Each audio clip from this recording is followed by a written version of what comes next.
ہمیں چاہیے تھا کہ ہم اس کو جو بلڈ کر رہے تھے اپنا پاکستان کو 2017 سے آنورڈز، وہ ہم اس کو اس طرف لے کے جاتے کہ ہم آپ کی سیکنڈری مارکیٹ کریٹ ہوتی. کیا امریکہ نہیں لیتا ڈیٹ، ان کا debt to G D P 110% ہے؟ کیا یو کے نہیں لیتا کووڈ 109% ہے؟ جاپان نہیں لیتا 267% ہے؟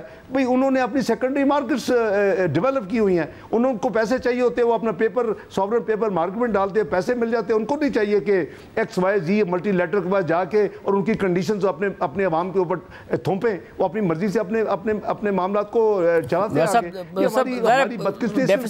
ڈیفیسٹ رن کرتے ہیں، وہ debt to G D P زیادہ ہے ان کا، مگر tax to G D P بھی زیادہ ہے ان کا. کریڈٹ ریٹنگز بہتر ہیں ان کی. جاتے ہیں جب مارکیٹ میں تو لوگ دیتے بھی ہیں پیسے. ہم جائیں گے تو ہمیں دیں گے نہیں. ہمارے تو یہ ہو رہا ہے کہ ہم واپس کر پائیں گے نہیں کر پائیں گے، بٹ آپ نے کیے ہیں اور آپ کہہ رہے ہیں کہ ہم آئندہ بھی کریں گے. بٹ 1150 ارب روپے کا پی ایس ڈی پی، 30% کی سیلریز میں اضافہ، 1 سے 16 گریڈ سے اوپر، 35% 1 سے 16 گریڈ کے لیے، یہ الیکشن بجٹ نہیں ہے ڈاکٹر صاحب. 1150 ارب روپے کا پی ایس ڈی پی، اور یہ اس وقت میں آپ نے اناؤنس کیا ہے جب ابھی آپ کے ساتھ بیٹھ کے احسن اقبال صاحب کہہ رہے تھے 2 دن پہلے کہ لاسٹ کوارٹر میں تو ہم ریلیز ہی نہیں کر پائے، ہمارے پاس پیسے نہیں تھے. دیکھیں شاہ زیب صاحب، گزارش یہ جیسے میں نے کہا کہ ایک ڈیویلیویشن، دوسری آپ کی اس قرضوں کی. لوگ آئے تھے یہاں 25,000 ارب قرضے کے پوائنٹ کے اوپر، کہتے ہیں 10,000 قرضہ کم کریں گے، وہ 25 کو 50,000 قریب کر کے ڈبل کر کے صرف 4 سال میں چھوڑ کے چلے گئے. آپ کو پبلک ڈیٹ لائبلٹی 30,000 ارب سے آپ کی وہ 60,000 ارب پہ چلی گئی. تو اس کی جو سروسنگ ہے اوپر سونے پہ سہاگا کے ادھر آپ کا جو ریٹ تھا 6.5% 2018 میں، وہ 14.25 میں چلے گئے. چونکہ ایک یہ وشز بلیک سائیکل بڑا ہوتا جا رہا ہے، تو اب 21% پہ پہنچ گیا ہے. اور اسٹیٹ بینک ماشاءاللہ اٹانومی ہے، وہ اپنے فیصلے خود کرتے ہیں، اچھی بات ہے. تو بات یہ ہے کہ یہ وشز سائیکل سرکل کو ہمیں توڑنا پڑے گا، اور وہ تبھی ٹوٹے گا آپ ایک میجر جو آپ کا انڈیکیٹر ہے اس کو آپ پازیٹیو طریقے کی طرف لے کے جائیں. تو ایک جی ڈی پی گروتھ تو 0.29 تو کچھ بھی نہیں ہے، اس کے ساتھ تو ہم گزارا نہیں کر سکیں گے. تو یہ بلیو می کہ اس میں کوئی کسی قسم کی ڈاکٹر صاحب ریونیو موبلائزیشن سے بھی ٹوٹے گا نا. بجٹ نہیں بنایا گیا کہ اگر یہ الیکشن کا نہیں ہے، آپ نے 1150 ارب روپے کا پی ایس ڈی پی رکھ دیا، اتنا میسو ہمارا ظاہر خسارہ ہوگا 6.5% کا، 6,924 ارب روپے کا آپ نے خسارہ رکھا ہے. But the problem is revenue کے لیے. اب جو ٹریڈرز ہیں، اگر اس میں سے کوئی 70 لاکھ لوگوں کے پاس بجلی اور گیس کا کنیکشن ہے، مگر 30,000 جو ہیں وہ ایکٹیو لسٹ میں شامل ہے جو کہ سیلز ٹیکس دیتے، آپ نے نئی ریسورسز موبلائز کرنے کی کوشش نہیں کی کیونکہ الیکشن ایئر ہے، اس لیے نہیں کی کیونکہ آپ ڈومیسٹک سائٹ کو آپ بہت اچھی طریقے سے سمجھتے ہیں کہ ڈومیسٹک سائٹ پہ کیسے ریونیو موبلائزیشن ہو سکتی ہے، آپ اچھی طرح جانتے ہیں.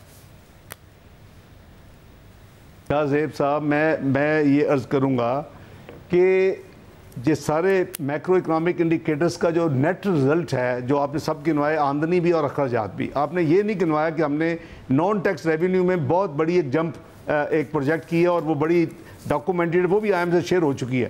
دے گو آئٹم بائی آئٹم.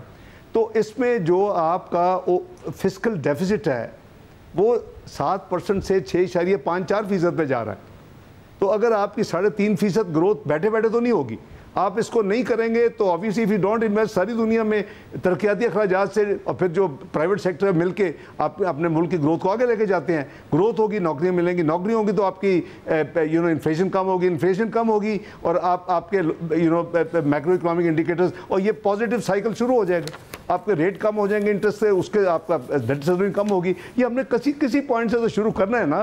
تو 1 سال میں یہ جو حکومت آئی ہے، مجھے تو اب چند مہینے ہوئے ہیں، اس میں یہ اس سے زیادہ نہیں کوئی بھی حکومت کر سکتی تھی. میں سمجھتا ہوں کہ ہم نے جو پاکستان کو ڈیفالٹ سے بچا لیا الحمدللہ. سری لنکا جو پریڈکٹ کر رہے تھے وہ ہو جائے گا، اللہ نہ کرے کبھی پاکستان اس فیز میں جائے. تو یہ ابھی ہمارا پازیٹیو سفر شروع ہو چکا ہے. میرے نزدیک جو تباہی ہونی تھی وہ ہو چکی ہے. یہ کس طرح ڈاکٹر صاحب جو پازیٹیوٹی ہے ڈاکٹر صاحب، اب جو ایشو ہے وہ یہ ہے کہ آپ نے کہا کہ 2,963 ارب روپے ہم نے نان ٹیکس ریونیو میں بھی رکھے ہیں. پچھلے سال بھی 1,935 ارب روپے رکھے تھے، اس میں تقریباً 300 ارب روپے کا شارٹ فال. آج آپ نے خود بتایا 1,618 ارب روپے، اور ظاہر ہے پی ڈی ایل جو رکھا تھا اتنا نہیں جمع ہو سکا. 850 ارب روپے رکھا تھا، اور تقریباً کہتے ہیں کہ 300 ارب روپے کا اس میں شارٹ فال ہوگا. اب آپ اگلے سال کے لیے بھی 870 ارب روپے رکھ رہے ہیں، کیسے جمع کریں گے؟ دیکھیں، اگلے سال کی جو اس وقت جو ہماری کنزمپشن کے نمبرز ہیں اس کے اوپر بیس کی گئی ہے. اور آپ کو یاد ہوگا کہ پچھلی دفعہ جو فل پی ڈی ایل جو 50 روپے پر لیٹر تھی وہ پورے پیریڈ میں وہ یعنی ایک تو وہ لاگو نہیں ہوئی دی ڈیلے سے because of change of government, اور جب لاگو ہوئی تو پھر آپ کے جو ڈیمانڈ تھی یا جو کنزمپشن تھی اس میں بھی نیگیٹو ایک ڈپ تھی. تو یہ جو سٹینڈرڈ جو ہمارا اس وقت کنزمپشن پیٹرن ہے اور جو 50 روپے کی لیوی لگ چکی ہے، یہ اس کے اوپر یعنی ورک آؤٹ کر کے ان کو دی گئی ہے، اور وہ بھی یہ نمبر سارے جو ہے انہوں نے بریک ڈاؤن بھی مانگتے ہیں ہر چیز کا، اور وہ بھی آئی ایم اے کو پرووائڈ کر دیا گیا کہ how it is worked out.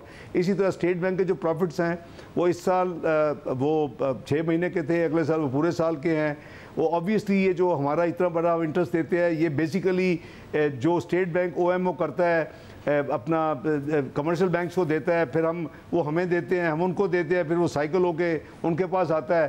تو وہ بھی ایک یعنی ہوا میں فگر نہیں ہے، وہ بھی ایک پروفیشنلی ورکڈ آؤٹ نمبر ہے کہ ان کے جو پروفٹس ہیں وہ کیا ہوں گے. یہ 2 میجر اس میں جو آنے والا سال ہے 2 میجر ایریا آف اس میں یعنی ریونیو یعنی انہانس سورسز ہیں. تو یہ آپ نے صحیح فرمایا کہ پچھلے سال پی ڈی ایل میں بیسیکلی اسی وجہ سے کہ ایک ریٹ جو ہے وہ کرتے پورے یہ وہ لیٹ ہوئے، اور اس میں جو 50 روپے کا اور دوسرا کنزمپشن میں بھی ڈپ آئی تھی. تو یہ جو کنزمپشن میں ڈپ ہے، اب اس کے 2 فیکٹرز ہیں کنزمپشن میں ڈپ کے. ایک تو 24% پیٹرول کی سیلز گری، 36% ڈیزل کی سیلز گری ہیں پچھلے سال کے مقابلے میں اس مالی سال میں. مگر اس میں مسئلہ یہ کہ ظاہر ایک تو کنزمپشن کم ہے، مگر دوسری طرف اسمگلنگ بھی ہے. تو ان دونوں فیکٹرز کو بھی کمبائن کر کے آپ کو لگ رہا ہے 870 ارب روپے آپ اچیو کر لیں گے اور آئی ایم ایف مان جائے گا؟ جی اس میں جو ہم نے ورکنگ کی ہے شاہ زیب صاحب، جو کرنٹ پیٹرن ہے لاسٹ کوارٹر کی جو ایوریج ہماری کنزمپشن ہے ان پیٹرولیم پروڈکٹس کی، اسی پہ لیا گیا پیٹرول اور ڈیزل کے اوپر. تو یہ جو نمبرز ہیں اٹ از بیسڈ آن دس بیس، اور دی آلریڈی 50 جو لیوی ہے اس میں کوئی نئی لیوی یا ابھی پینڈنگ لیوی نہیں ہے. تو اس کے اوپر نمبرز یہ نکلے جو آپ سے شیئر کیے ہیں، اور جو ہمارے بجٹ کا بھی حصہ ہیں اور آئی ایم ایف کے پاس بھی ہیں. اور اس میں ایک اور جو ایشو ہے، کیا آپ اس کو پھر 60 روپے کریں گے یا 50 روپے ہی رکھیں گے پی ڈی ایل کو؟ اس کو ابھی تو کوئی اس کو بڑھانے کی فرینکلی انٹینشن نہیں ہے، کیونکہ میرا خیال ہے کہ لوگ جتنے پسے ہیں پچھلے 2-2.5 سال میں، ان کو ہم کوشش کریں کہ ان کے اوپر بوجھ نہ ڈالیں، اور اپنے ریونیو ریزنگ جو ہے وہ ایفیکٹو انفورسمنٹ سے، اور جہاں کوئی گرے ایریاز ہیں، جہاں کوئی نان فائلرز ہے، اس کے اوپر کر کے. تو ہماری گورنمنٹ کی کوئی انٹینشن ایسی نہیں ہے کہ ہم اس کو انکریز کریں گے جی 50